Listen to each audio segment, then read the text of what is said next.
Before I go into my story, I always like to give a context as to the why. Why am I doing what I'm doing with the research that I'm doing? And so this quote on the screen is from an editorial piece by two marine scientists, Jane and Stephen. So the ocean sustains and feeds us. It connects us. It is our past and our future. The ocean is not too big to fail, nor is it too big to fix. It is too big to ignore. That last sentence really resonates with me. It is indeed too big to ignore. And here in Australia, we are a marine nation. We are surrounded by ocean. And as Alan just pointed out, here in our southern parts of Australia, 70% of us Aussies love to live at least 50 kilometres to the coast. And so we are connected to it, whether it's through our cultural, environmental, social or economic connection that we have, or perhaps we just like to have a walk along the beach on a Friday night. So in terms of how we sit here in Australia, we need to be able to manage that resource, and that's been discussed at length today. And what research across the world has been showing is that the research coming out that there's citizens in general around the world, not just here in Australia, has a limited understanding of marine phenomena or marine science. And they have also, another layer to that is misconceptions out there, and a little understanding of environmental issues and protection. And so where this was sort of linking from, it was sort of found that not only here in Australia but across the world is that in our school system, marine science in the formal curricula is actually limited and lacking. And in our Australian curriculum, the word ocean or the word marine or the word coast or sea doesn't really repeat itself very often. It is there, but it could be there more.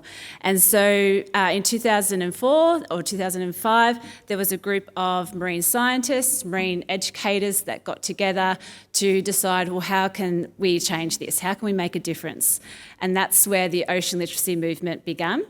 And so they termed or defined what ocean literacy was. And so ocean literacy, as you can see on the screen here, is defined as understanding the ocean's influence on you and your influence on the ocean. And so what they're hoping to do is that by bringing ocean literacy to the forefront in society is that we can create what's called an ocean literate society. And so with that, that means that you'll have the knowledge of the ocean, of what we currently know about the ocean, because we still need to know more, of course, and then use that knowledge to be able to communicate that. And I guess today is a really a great example of how to communicate that science to the greater community. And then being able to have that knowledge, have that communication ability to then make responsible decisions about our ocean resource. And the fundamental of this needs to not only be us as adults, but to start creating an ocean literate society in the primary school, secondary, and then up into higher education if that's where that particular person or individual pursues their education. And so my work is trying to, here in Australia, look at evidence-based research as to what is, the barriers as to how we're trying to create an ocean literate younger generation, and specifically focusing on where I'm based. So I'm based in Victoria, and Alan's already pointed out the Great Southern Reef, which is fantastic. I don't have to give you a recap of what that is.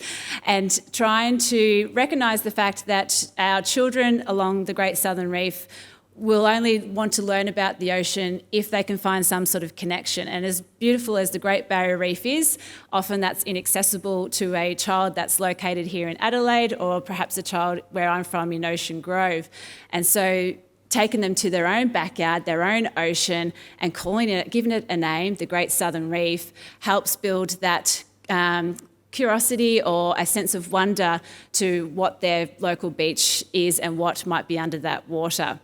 And so the Great Southern Reef was developed or given a name in 2016, and the paper is referenced down the bottom there on the screen, where, as Alan mentioned, it's an interconnected system of a whole different range of marine habitats, but at the foundation of that system is one of my favourite marine organisms, and that is seaweed or kelp. And Pia already spoke about how, in our opinion, can change the world. Seaweed can change the world. So if you take that foundation species out of the Great Southern Reef, then we're going to start to see an impact. And we're also already starting to see that kelp or seaweed is starting to decline across that Great Southern Reef region. So it's incredibly important now more than ever for our younger generation to start knowing about their backyard, their beach, their local rocky shore and their rock pools, so that as they grow older, they can start to be more informed about the science that's happening around this region, and then be able to communicate that to either their parents, their mates, and then as they grow older and can make informed decisions, particularly when it comes to voting. I think, as someone mentioned earlier, our latest election is certainly a testament to that.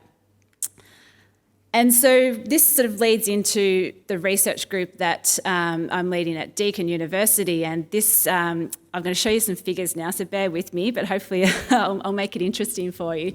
So what we wanted to know, first of all, is, okay, is marine science getting taught in our schools across the Great Southern Reef? And if it isn't, what are the barriers to that? And as a research team, can we offer some solutions to be able to increase marine science in our classrooms and hence create that ocean literate society at the younger year level? And I'm going to focus on primary school here, and as I know that there is work getting done in the high school level. So the first thing we wanted to do, and this is work by one of my honours students, Maddie, she did an online survey for all the informal marine educators across the Great Southern Reef. And when I say informal, it's organisations like OzOcean, Marine Discovery Centres, any education platform that schools can engage with to undertake marine science. So Maddie put a survey out there to ask them, have you heard of the Great Southern Reef? And so you can see clearly that about 62% of those providers had, and when they had heard about it, they were quite regularly incorporating the Great Southern Reef term into their education programs. So that was telling us that, fantastic, if the schools are going and engaging with these facilitators or informal providers, the word is getting out there about their local backyard, and the Great Southern Reef is at the forefront of their programs. So then we wanted to know, okay, so that's tick, that's wonderful news. So then we went and surveyed the primary school teachers. And so this was a survey, again, across the whole Great Southern Reef region, so 5 Australian states, over 4,000 primary schools, or government primary schools. And we asked whether the teachers there, whether or not they were teaching marine science in their classroom. And you can see very clearly in the graph there that I've got up on the screen that it's not happening very often. So it is happening. There's a little bit of data saying that it's occasionally teaching marine science or frequently, but the vast majority of the teachers that participated in that survey are not, if not rarely, teaching about marine science. And so that sort of was then sort of telling us that, okay, if they're getting marine science, they're getting it sometimes, or perhaps they're getting it when they're engaging with the informal marine providers. But then we also wanted to then ask those that weren't teaching marine science, what would help them to teach them about the ocean? What resources do you actually need? And so that pyramid is sort of a reverse pyramid of the bottom being the most reason as to how it would enhance their marine science practices. And this survey, I must mention, is from the wonderful work of my PhD student, Katia, and they were showing that the teachers need more knowledge about marine science. And those teachers that were teaching about marine science had a marine science background. So they'd already had undergone a marine degree and had gone down the teaching route. And so those that aren't teaching generally didn't have that background and didn't feel confident or comfortable to be able to teach those concepts in the classroom. The second one was having access to education resources, which we found quite surprising, because if you go and look at all the informal marine education providers across Australia, we are at the forefront of that education. There are some wonderful resources out there, so there must be some sort of barrier as to the teachers getting access to those providers or knowledge about them. Then, of course, it was the support of experts, so actually engaging with marine scientists and having them come into the classroom or knowing about some of these concepts to help build that knowledge base. And then also the last two were the teachers that weren't teaching marine science. They wanted to know from other teachers, when they are teaching about marine science, how are they actually doing it? What tools are they using to teach about marine science? And then the last one, and anyone that's been a teacher before, is that excursion support. So do the schools have money to pay for a bus to go down to their local discovery centre or aquarium or whatever it might be to be able to support that marine science understanding? So that was another one that was mentioned in the survey. So those teachers that were teaching marine science, we then asked them what tools they're utilising to be able to teach marine science, and so we could tell the other teachers, this is what they're doing. And you can see very clearly that a lot of the time it's teacher-led, instruction-based. And the second one, which is where I'm going to segue into today, was the use of picture books, a familiar tool that has been around for a very, very long time to teach about marine science. And so us, the research team went, well, okay, let's take a look at these picture books, shall we? And so this was probably the best research project I've ever undertaken. We collected 100 ocean-themed picture books that were sort of the common ones on the marketplace. So if you go to very popular online book selling repositories and type in the words ocean or marine, it was the top 100 that we selected, and we had a read through. So that was wonderful. We got to read through these 100 picture books. We then tried to link them to the Australian curriculum to see, or the science curriculum, to see whether or not they could bring marine science into their classroom by utilising these ocean-themed books. And of all the 100 books that we looked at, 91% of them could be linked to that science curriculum. So that was amazing. But the interesting thing that we found from this particular study was that the Australian published picture books were wonderful, but they were largely depicting coral reefs or the Great Barrier Reef or sandy beaches. And those sandy beaches weren't quite representative of what we have here in temperate southern Australia, or the Great Southern Reef. So we recognised the need to create our own picture book about the Great Southern Reef because A, it seems to be a popular tool for teachers to teach about marine science, but also not just in the classroom, but this tool potentially can go to the wider community to start talking about the Great Southern Reef, and hence starting to build that knowledge to create that ocean literate society that we need to achieve.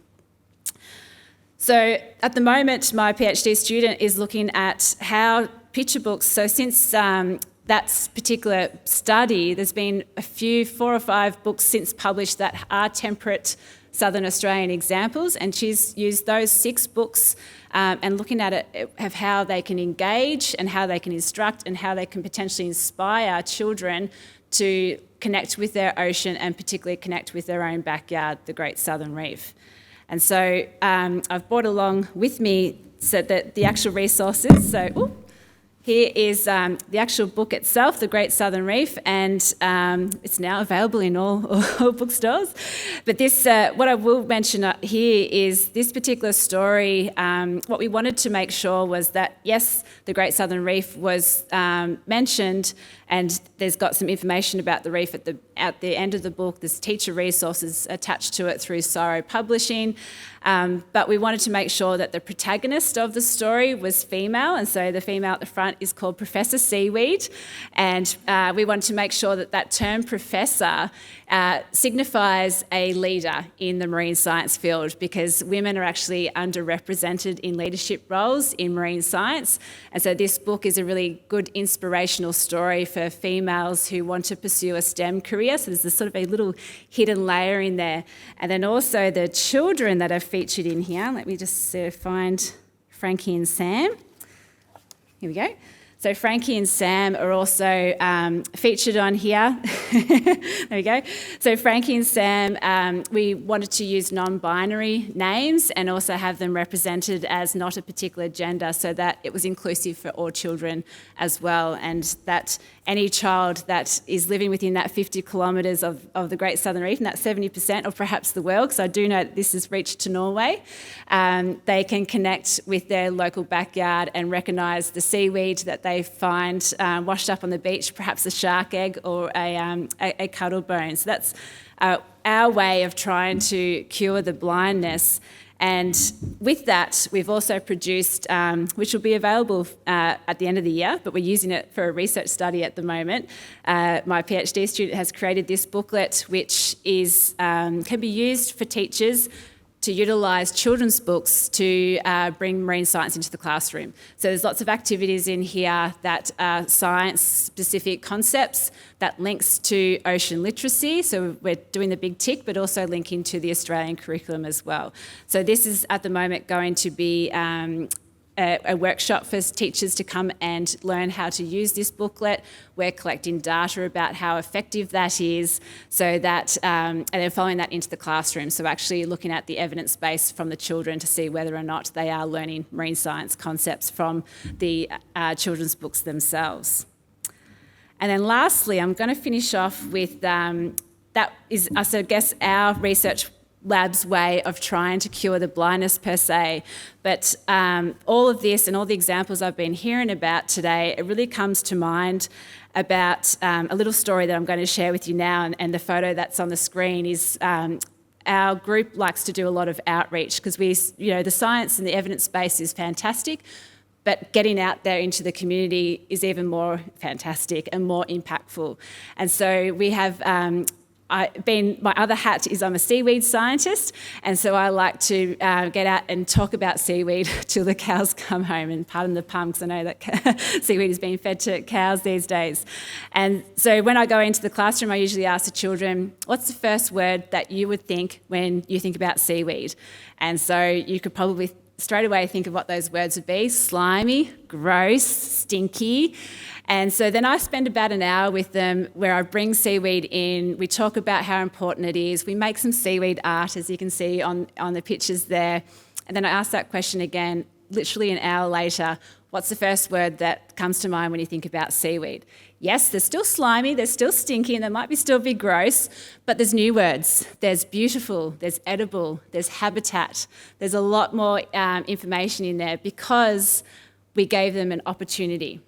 And I think that's the important thing about curing ocean blindness is opportunity, giving people the opportunity to learn, to educate, to call for action, whatever it might be, is that one step to cure the blindness. They might not be able to go under the water and see for themselves, but creating that opportunity out into the community, like this example here, is one of those steps that we can form an ocean literate society. So thank you.